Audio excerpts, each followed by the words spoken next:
I caught sight of my reflection, I caught it in the window.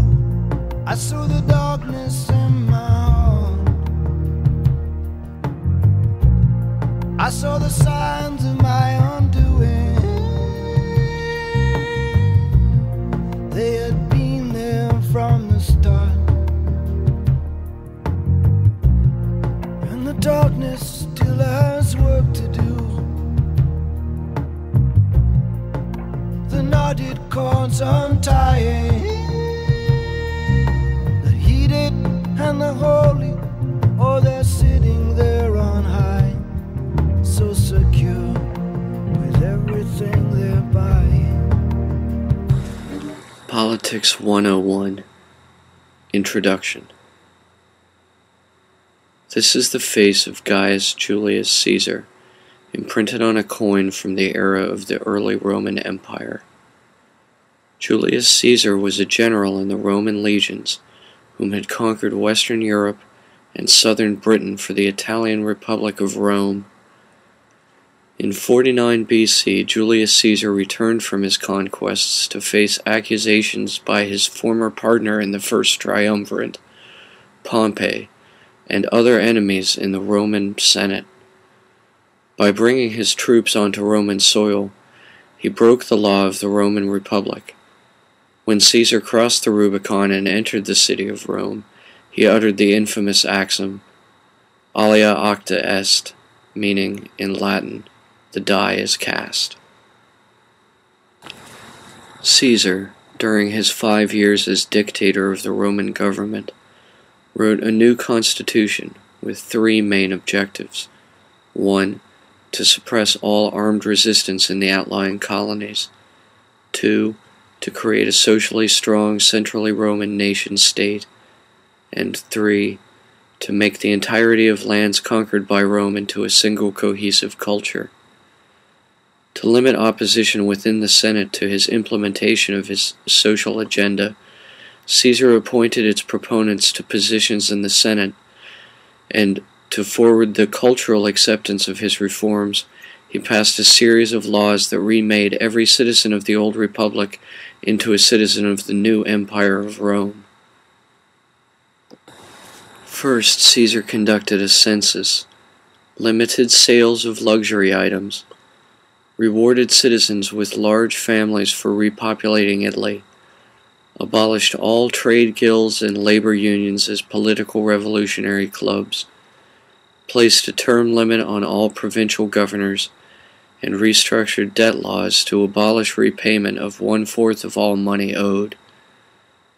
He began a massive public works monumental building campaign, highly regulated sales of state-subsidized cereal grain food, planned the redistribution of lands to accommodate some 15,000 returning war veterans, reformed the calendar into the essential shape of the form we still use to this day, established a police force, and restructured city laws concerning tax collection methods.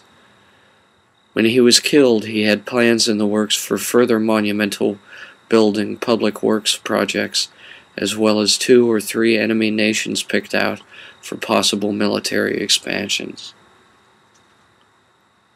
5 years later, General Julius was laid dead by both his friends and enemies alike in the shadowy halls of the Senate building after being declared imperator for life. His last words were, "Et tu, Brute?" meaning, "You too, Brutus," speaking to Marcus Julius Brutus, an optimate senator whom had long before opposed Caesar's first triumvirate. On the Ides of March in the year we now call 49 BC, Caesar died, and all his life's ambitious plans were brought to naught.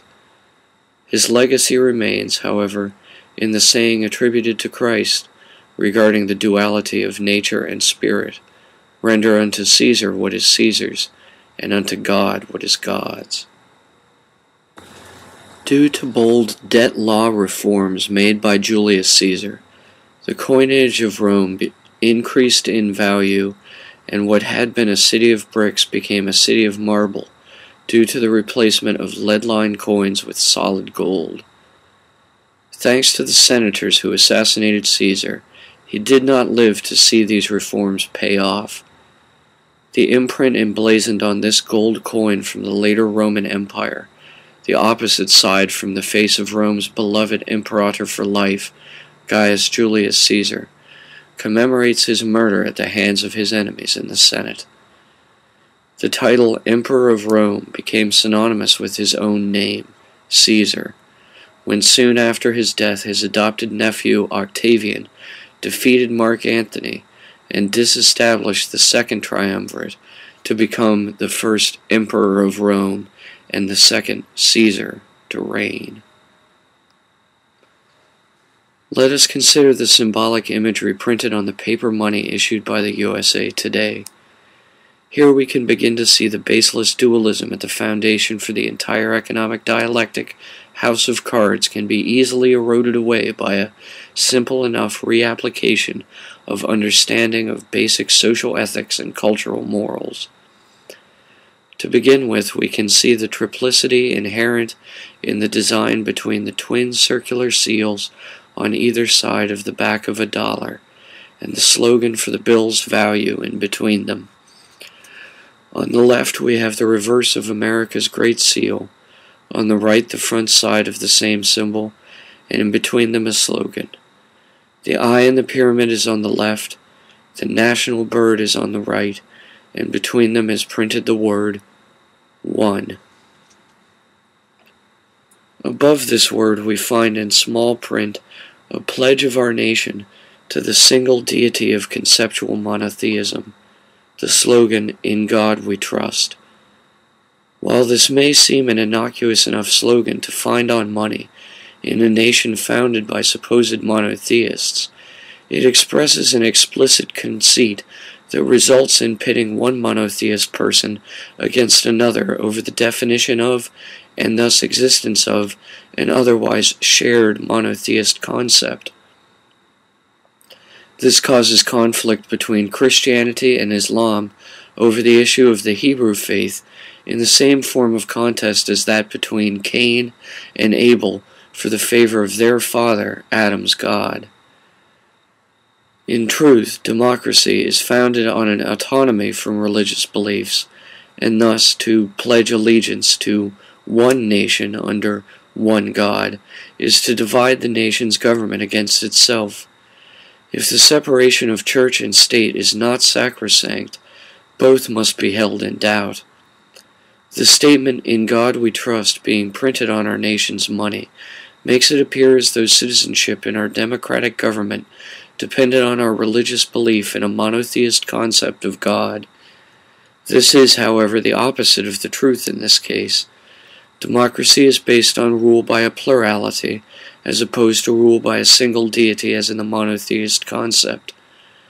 But this form of using religious language to blaspheme the best form of fair government is not new, so to see such a slanderous slogan appear on paper cash is so ironic we accept it as divinely ordained.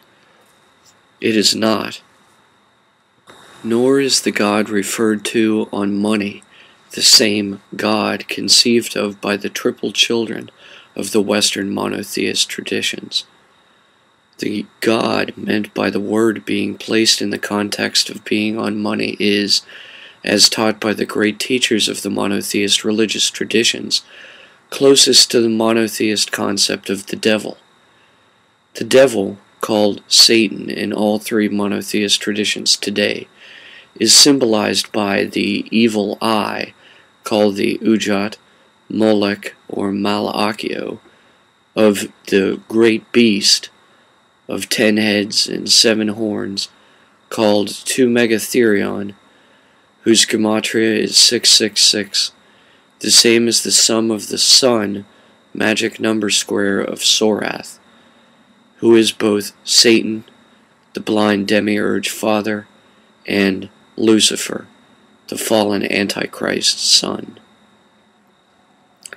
Although the slogan below the cryptic graphic is discussed too often, the meaning of the first part of this banner, etched in an arc above the design, is even known to only a few. The slogan on the banner below is Latin and means New World Order. However, what is unknown to many is that the word translated world, which is rendered as seclorum in Latin, means secular as opposed to temporal, both terms denoting levels of power invented by the Catholic Church long after Latin ceased being a spoken language in a common dialect. Thus, originally speaking in Latin, no such word as seclorum existed. It was an invention of the Church to distinguish the authority of kings from that of the Pope. State governmental power they dubbed secular, and religious authority derived from temporal power. The slogan above this diagram depicting the devil, which completes the meaning of the too often misunderstood slogan on the banner below, is also in the language of Latin, however is not lay Latin, but proper, because it quotes from Virgil's epic the Aeneid. This originally Greek saying is quoted only partially and out of context here, and applied to a different subject, rather than in its original context. It is put here into amplifying the meaning of the phrase related to it below, New World Order. The phrase above is, in Latin, Annuit Cryptis, and means fortune favors. The original Greek saying was fortune favors the bold. The meaning in this depiction's context is that fortune favors the New World Order. Likewise, the meaning of fortune as fate in the original context is replaced by the implication of money as fortune printed on paper cash. Thus, the picture of the Great Satan, or Whore of Babylon, is shown as encircled by the pronouncement, money favors the New World Order. That this meaning appears to be emblazoned on our modern currency is, again, too little of a shock to most complacent and conditioned U.S. citizens today, because to any student of basic civic history class in the USA, the phrase New World denotes to us now what the phrase New Atlantis once meant to Roger Bacon, or the idea of the American colonies as an apparatus for conducting a great experiment in democracy, as suggested by modern Masonic author M.P. Hall. Even from the point of view of the modern CFR Zbigniew Brzezinski's grand chessboard, the New World of the USA sits in the center as the great bastion of hope for a global hegemony to dominate the rest of the globe.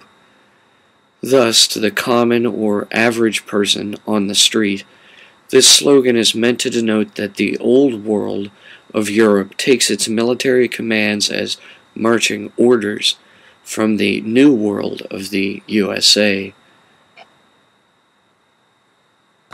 Those who have studied the subtle suggestions in this symbol's graphic design towards such banal and unquestioningly ignorant generalizations such as these commonly misconceive them as applicable to the majority of the masses, who they are misled to believe are simple sheep being led to a slaughter by such subliminal messages as these unquestionably are. They believe they know a deeper measure of meaning, a larger scale, a higher point than the rest. Let us examine their reasoning for thinking in this way.